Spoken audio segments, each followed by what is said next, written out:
નમસ્કાર દર્શક મિત્રો, કરંટ ટોપિકમાં હું પીનલ આપ સૌનું સ્વાગત કરું છું ને આજે આપણે વાત કરી રહ્યા છે રાષ્ટ્ર રક્ષણને લઈને। જે રીતે આપણા દેશમાં અને બીજા અન્ય દેશોમાં રાષ્ટ્ર રક્ષણ માટેની જે કામગીરી કરવામાં આવતી હોય છે, એટલે કે ક્યાંક ને ક્યાંક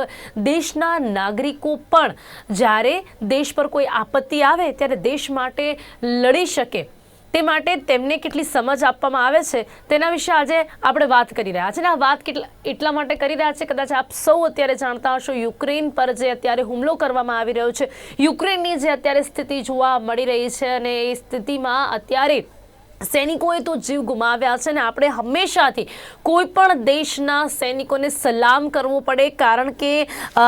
મા બોમ્બની રક્ષા માટે સર્વસ્વ ન્યોછાવર કરતા હોય છે આ સૈનિકો, પરંતુ તેની સાથે સાથે આવા સમયમાં દેશના નાગરિકોની શું જવાબદારી રહેતી હોય છે।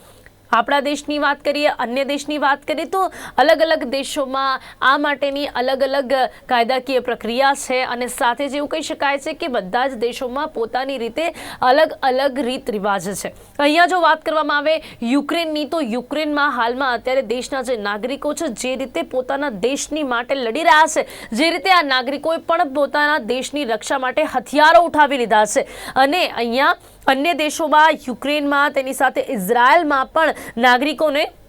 શરૂઆતથી આ પ્રકારની તાલીમ આપવામાં આવે છે કે જ્યારે દેશ પર સંકટ આવે ત્યારે એ નાગરિકો પણ સૈનિકોની જેમ દેશની માટે લડી શકે, પરંતુ તે ભાવના પણ હોવી ખૂબ જ જરૂરી છે। જે ભાવના તમામ દેશના નાગરિકોની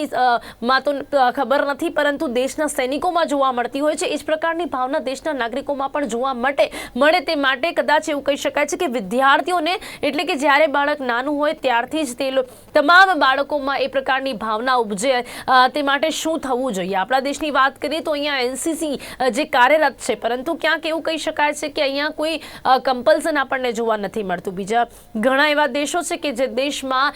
દેશનો જે પણ વિદ્યાર્થી બાળક હોય તેને આર્મીની સેનામાં ભરતી થવું તે ખૂબ જ જરૂરી, એટલે કહી શકાય છે કે કમ્પલસરી રહેતું હોય છે, પરંતુ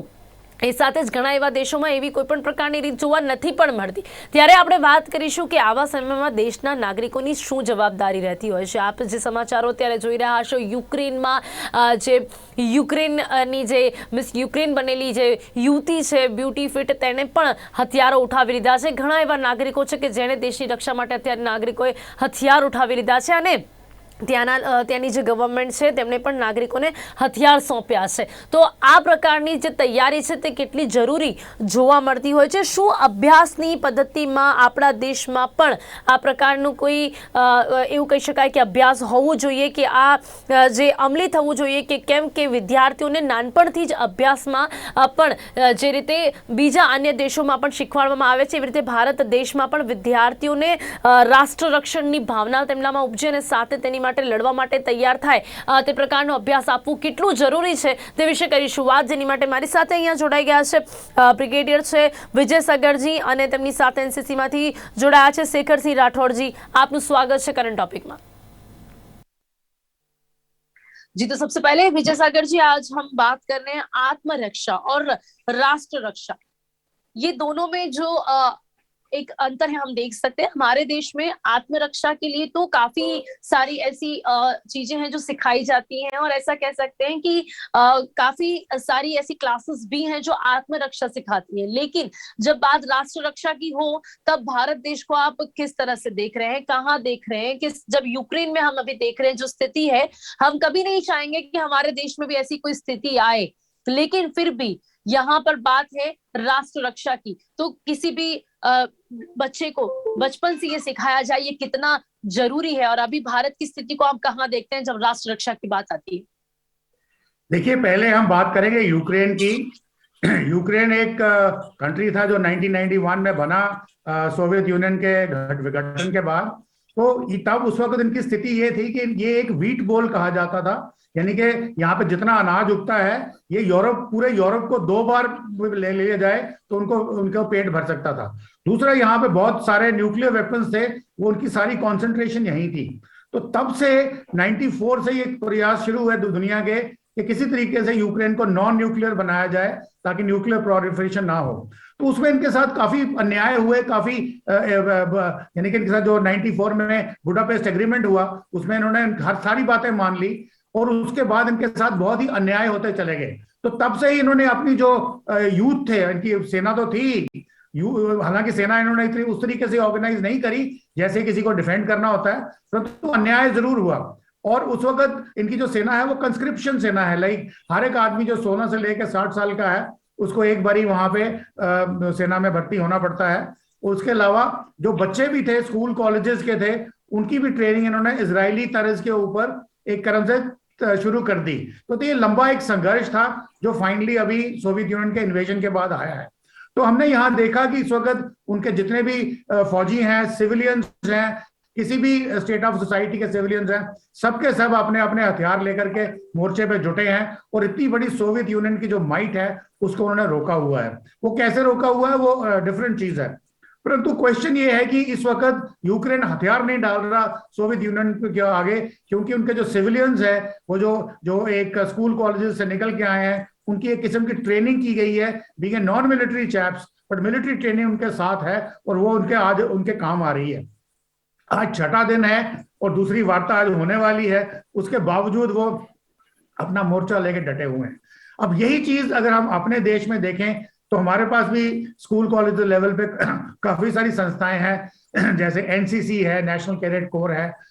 एनएसएस है, नेशनल सोशल सर्विस है, नेहरू युवा केंद्र है, और इस तरह की काफी सारी हमारी लोकल ऑर्गेनाइजेशन रीजनल लेवल्स पे भी हैं जो युवाओं को तैयार करती हैं किसी भी आपदा के अगेंस्ट, नेशनल आपदा के अगेंस्ट। और ये जो नेशनल कैडेट कोर है, मैं फौज से जब रिटायर हुआ हूँ, I was additional director general national cadet corps north east region, जहाँ पे 7 स्टेट्स की एनसीसी मेरे अंडर थी, तो मुझे इनके बारे में पता है। और एक समय हमने एक समय था इंडिपेंडेंस के टाइम पे नेशनल कैडेट कोर को रेज किया गया था, और इसकी मैंडेट थी third line of defence for the country, यानी कि इनको मिलिट्री ट्रेनिंग भी दी जाती है, इनको देशभक्ति की ट्रेनिंग भी दी जाती है, और कैरेक्टर बिल्डिंग की ट्रेनिंग भी दी जाती है। ये सब चीजें इकट्ठी थी और थर्ड लाइन ऑफ डिफेंस थी कि मैंडेट करी थी, और ये मैंडेट बाद में हटा ली गई, इसलिए थोड़ा सा इसमें थोड़ा सा डिल्यूशन बाद में पैदा हो गया है। परंतु अगर आज भी हम एनसीसी का सिलेबस देखें तो उसके अंदर मिलिट्री ट्रेनिंग है, उसके अंदर कैरेक्टर बिल्डिंग है, नेशन बिल्डिंग है,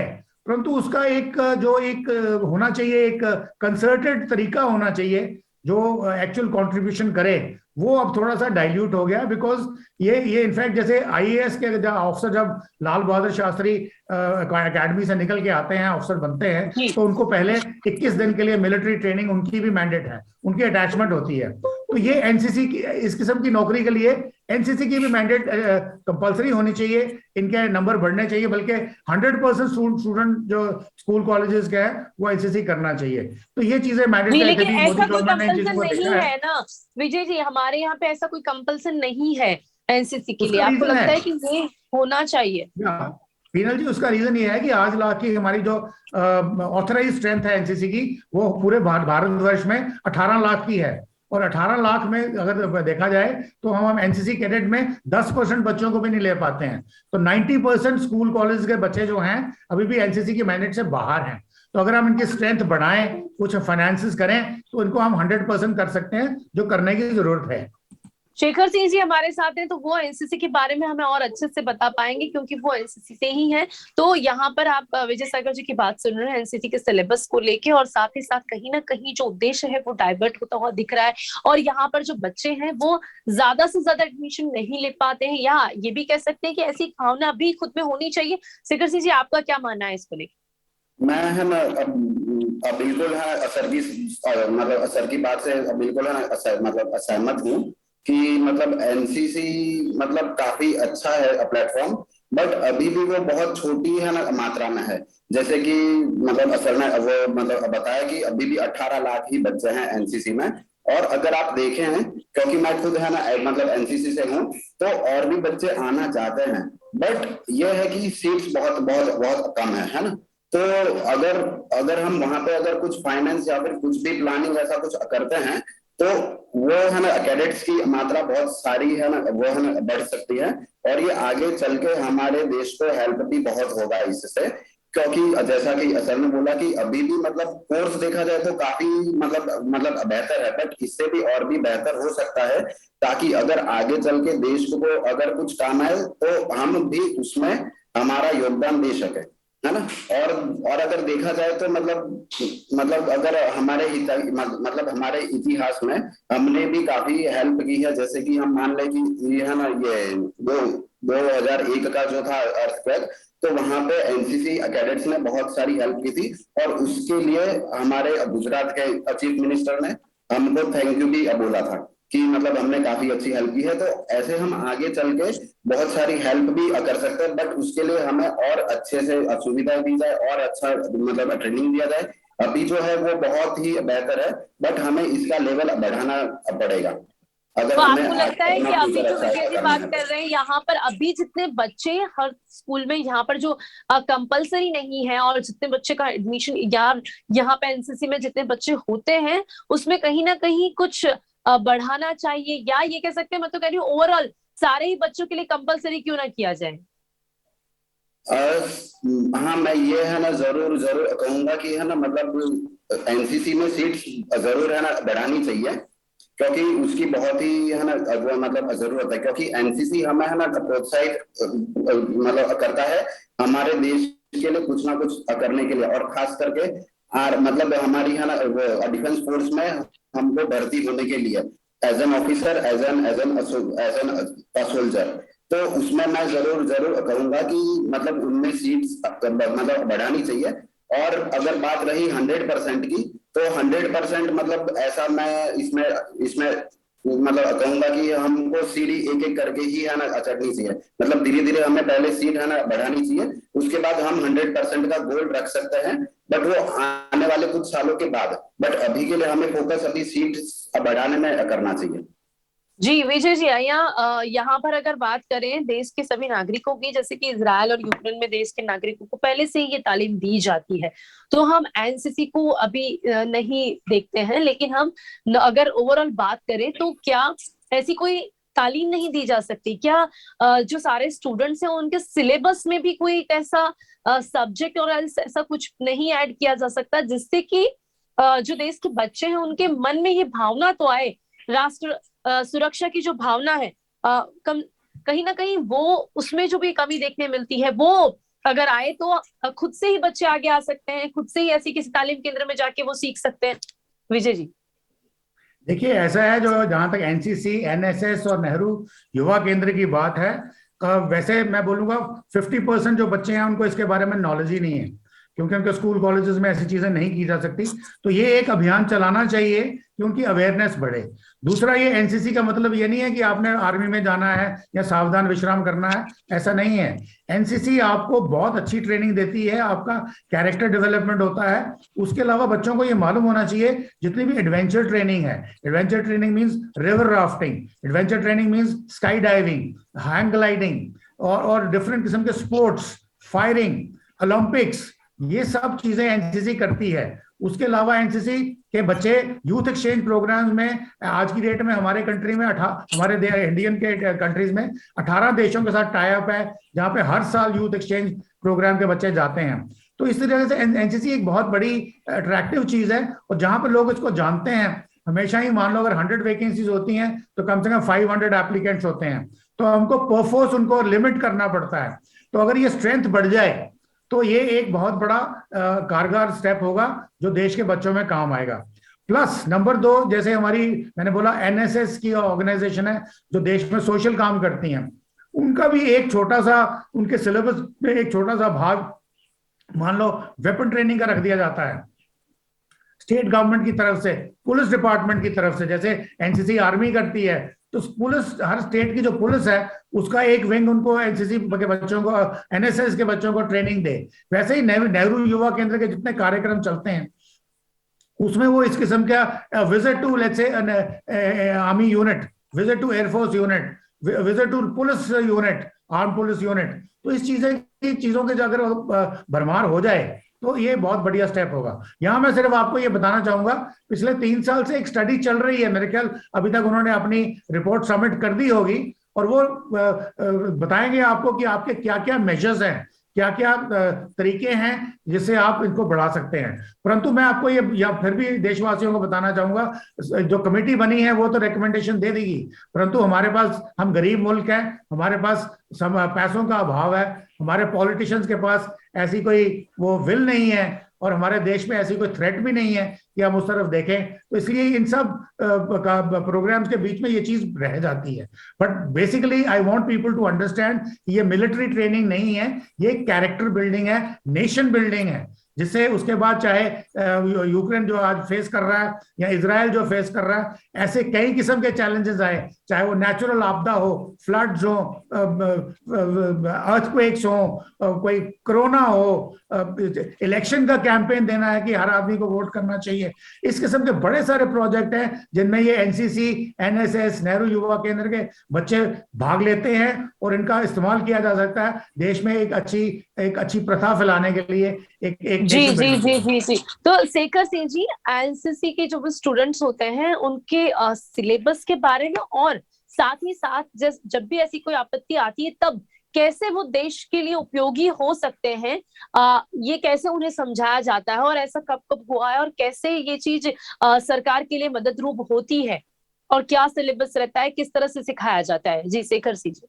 एनसीसी के सिलेबस की अगर बात करें तो वो बहुत ही है ना, मतलब वो है ना वास्ट है, तो मैं मतलब इतने मतलब कम टाइम में उसको एक्सप्लेन करना वो मुश्किल है, बट मैं छोटे में आपको एक्सप्लेन दूं कि मतलब सबसे पहले तो वहां आ जाता है कि मतलब यूनिटी, कि मतलब देश में अगर सब मिलजुल के रहेंगे तो देश ऐसे ही आगे वो बढ़ेगा, ठीक है। और फिर सेकंड चीज आ जाती है डिसिप्लिन, और मतलब डिसिप्लिन वो मतलब हम खुद की जिम्मेदारी खुद ले रहे हैं, जैसे कि हो गया अपने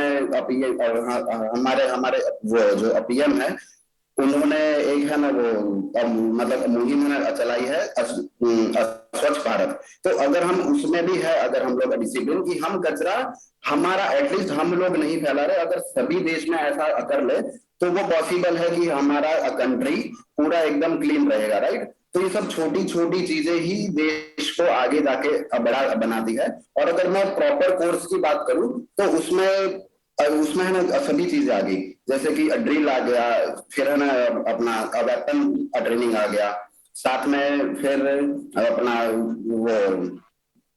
सॉरी हाँ ये वेपन ट्रेनिंग आ गया, फिर उसके साथ हमारा कोई भी अगर आपदा आती है जैसे कि नेचुरल, तो उसमें भी हमारे एनसीसी में वो एनडीआरएफ को बुला के हमको ट्रेनिंग है ना दी जाती है, हमको कैंप्स में हमारे है ना फायर वाले भी आते हैं और वो भी हमें ट्रेनिंग देते हैं, तो हमें हर एक प्रकार की ट्रेनिंग मिलती है। और है ना मैं इसमें सर की बात में ऐड शेखर जी यहाँ पर लड़कियां कितनी देखने मिलती हैं एनसीसी में? लड़कियां और फिर लड़के, मतलब ऐसा ये है ना आर्मी है, यहाँ पे ऐसा कुछ भी भेदभाव मतलब होता नहीं है कि सीट ये है, इक्वल ही मिलेंगी। और आप ये भी देखेंगी कि मतलब लड़की उनका इन्वॉल्वमेंट अभी कितना देखने मिल रहा है। जी जी, वो तो जानकारी है कि यहाँ पर ऐसा कुछ नहीं होता, बट यहाँ पर उनका इन्वॉल्वमेंट कितना देखने मिलता है। इन्वॉल्वमेंट भी बिल्कुल है ना, मतलब नॉर्मल अगर हम देखें तो मतलब दोनों का इक्वल ही रहता है ना। और मतलब अगर मैं मेरी बात करूं तो आज से मतलब मैं जब 10th में था तो 7-8 साल पहले मैं इतना नहीं दिखता था, बट अब धीरे धीरे मैं काफी है ना वो देख रहा हूँ कि है ना लड़कियां खुद आगे से, मतलब ये है ना मतलब ये ऐसा है कि अब लोगों को ज्यादा पता चल रही है पहले से, पर अभी भी कम है। तो और भी मतलब एनसीसी के बारे में सब अगर स्कूल कॉलेजेस में अगर बताया जाए तो ये है ना मतलब आंकड़े और भी बढ़ सकते हैं आगे जाके। जी जी जी विजय जी, विजय जी यहाँ पर अब मैं क्योंकि आपको अनुभव होगा इस बात का, तो कोई भी देश है जब वहां पर ऐसा कोई युद्ध का संकट देखने मिलता है तो ये क्या रूल्स क्या होते हैं कि कब नागरिकों को भी युद्ध के लिए तैयार हो जाना पड़ता है। जैसे कि यहाँ पर यूक्रेन पर हम देख रहे हैं, यूक्रेन की जो जनता है उन्होंने ये कहा है कि अगर वो रशियन सैनिक और आगे बढ़ेंगे तो घरों में से भी गोलीबार किया जाएगा। मतलब उन्हें इतनी ट्रेनिंग दी गई है, वहां पर हथियार पहुंचाए गए होंगे कि वहां से ये लोग भी ये युद्ध लड़ सकेंगे। तो ये सिचुएशन कब आकर खड़ी होती है, कब ऐसे आदेश दिए जाते हैं, और कैसे ये देश के नागरिक देश की रक्षा कर पाते हैं? हिनल जी, मैं इसके पहले आपके सवाल का जवाब दूं, मैं आपको ये बता दूं कि एनसीसी के अंदर गर्ल्स के लिए एक सेपरेट गर्ल्स बटालियंस होती हैं। हर एक जी ग्रुप के जी अंदर जी एक या दो या तीन, डिपेंडिंग ऑन क्या ऑथराइजेशन सैंक्शनड है वहां की, तो वो ऑल गर्ल्स बटालियन होती हैं। परंतु जब ये उसके बाद ये कैंप्स पे जाते हैं, किसी डिफरेंट किस्म के कैंप पे, चाहे वो एडवेंचर कैंप्स हो, एनुअल ट्रेनिंग कैंप्स हो, नेशनल इंटीग्रेशन कैंप्स हो या ऑल इंडिया कैंप्स हो, तो वहां पे ये सब बॉयज एंड गर्ल्स इकट्ठे होते हैं। ऑफ कोर्स इनके रहने की व्यवस्था अलग अलग होती है, बट ट्रेनिंग इनकी एक साथ होती है और एक जैसी होती है। और उसमें ऐसा कुछ नहीं है कि भाई लड़कियां हैं तो इसको कोई सॉफ्ट टॉक दिया जाएगा, नो, उनको सबको वही काम करते पड़ते हैं जो लड़के करते हैं, तो उससे लीडरशिप क्वालिटीज बढ़ती हैं और गर्ल्स आगे आती हैं। परंतु अभी भी जो गर्ल्स बटालियन है वो बॉयज बटालियन के अनुपात में ऑलमोस्ट 1/3 है, बट इनकी भी बढ़ाने की बात चल रही है। अच्छा, कमिंग टू अभी यूक्रेन में क्या हो रहा है, अभी यहाँ मैंने बोला ये एक कंस्क्रिप्शन आर्मी थी कि it is not a volunteer army कि आपने करनी है तो आप आइए, नौकरी करिए, चले जाइए। परंतु उसके बाद क्या हुआ कि जब उनको रशिया के सामने,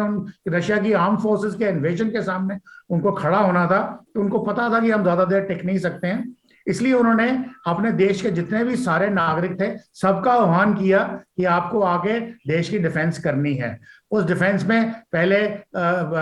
और रेगुलर आर्मी थी, फिर उसके बाद रिजर्विस्ट को बुलाया गया, रिजर्विस्ट के बाद फिर ये जो स्कूल कॉलेजेस के बच्चे थे इनको बुलाया गया, उसके बाद इवन उन्होंने बाकी लोगों को जो नॉर्मल सिविलियंस थे उनको भी बुलाया, यहां तक कि जेलों के जो कैदी थे उनको भी बुला के फ्रंट में भेजने की बात करी। अब जहां तक इनके लड़ाई की बात, नागरिकों की लड़ाई की बात है, या जिनको वेपन्स ट्रेनिंग दी गई है, कम से कम बंदूक चलाना सिखाया है, आज की डेट में अगर रशिया का छठा दिन है कि अभी तक वो कॉन्कर नहीं कर पा रहे हैं, तो वो इनकी वजह से है, क्योंकि ये लोग रिहायशी इलाकों में बैठे हैं जिसपे ऊपर रशिया के लिए फायर करना बड़ा मुश्किल है। पर कुछ फोटोग्राफ्स आपने देखी हैं कि इवन रेजिडेंशियल बिल्डिंग्स के ऊपर भी मिसाइल अटैक्स हुए हैं। तो अब क्या है कि जब एडवांसिंग आर्मी घुस रही है शहर के अंदर, तो ये किसी भी छत से, किसी भी खिड़की से स्नाइपर फायर कर सकते हैं, एक एम्बुश फायर कर सकते हैं। तो उस केस में इनकी महत्व ज्यादा बढ़ जाती है। वो इसलिए क्योंकि रशिया को मालूम है कि उसको कोई जो भी उसका वर्ल्ड स्टेटस है, तो उसको सिविलियंस, निहत्थे सिविलियंस पे लड़ाई नहीं करनी है। परंतु यूक्रेन ने अभी एक कहें कि सिविलियन इलाकों में इनको बिठा दिया है, या सिविलियन को होस्टेज बना के रखा हुआ है अगेंस्ट द रशियन, तो वो एक बहुत बड़ी कामयाबी उनको तो मिल रही है। विजय जी अंत में यही कहना चाहूंगी कि आपको लगता है हमारे देश के नागरिक भी ऐसे ही तैयार होने चाहिए?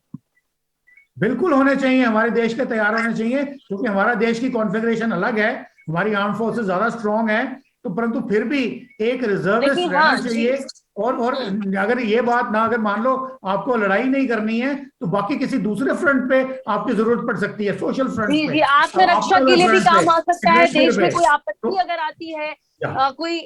तो भी ये काम आ सकता है। तो यहाँ हमारे देश के नागरिक बिल्कुल ऐसे ही तैयार होने चाहिए, और इसीलिए आज ये विषय पर चर्चा करने का प्रयास किया है। तो समय यहाँ समाप्त होता है। विजय सागर जी, सेकंड सी जी, आप हमारे साथ चर्चा में जुड़े उसके लिए आपका खूब खूब धन्यवाद। Thank you so much. Thank you so much.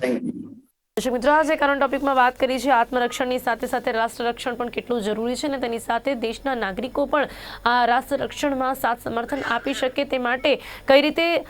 દેશના નાગરિકોને તૈયાર કરી શકાય છે ને અહીંયા યુક્રેનમાં જે રીતે દેશના નાગરિકો યુદ્ધ લડવા માટે તૈયાર થયા છે ને, એટલા જ માટે અત્યારે જે પ્રકારે વાત કરી આપણા ગેસ્ટની સાથે, જો છઠ્ઠા દિવસ સુધી પણ રશિયન સૈનિકો જો કબજો ન મેળવી શક્યા હોય તો એનો શ્રેય જાય છે દેશના નાગરિકોને, કારણ કે તેમને પહેલા દિવસથી આ પ્રકારની તાલીમ, નબળો દેશ કહી શકાય છે રશિયાની સામે, છતાં પણ જો લડત આપી રહ્યો છે તો એ દેશના નાગરિકોના કારણે, એમને જે મળેલી તાલીમ છે તેના કારણે। તો ભારત ભલે શાંતિપ્રિય દેશ છે, પરંતુ યુદ્ધનું સંકટ પણ આપણા દેશ પર ક્યારેય ન આવે, આપણે એવી જ આશા રાખીએ છીએ, અને ક્યારે આ પ્રકારની પરિસ્થિતિ પણ ન ઊભી થાય, પરંતુ છતાં પણ કોઈ પણ જ્યારે આ પ્રકારની આપત્તિ આવે તો દેશના નાગરિકો પણ તેમાં સાથ આપી શકે, તે રીતે દેશના નાગરિકોને, આપણા દેશના નાગરિકોને પણ તૈયાર કરવા જોઈએ। કરંટ ટોપિકમાં અત્યારે બસ આટલું જ। ફરીથી મળીશું એક નવા વિષય સાથે, ત્યાં સુધી રજા આપશો। નમસ્કાર।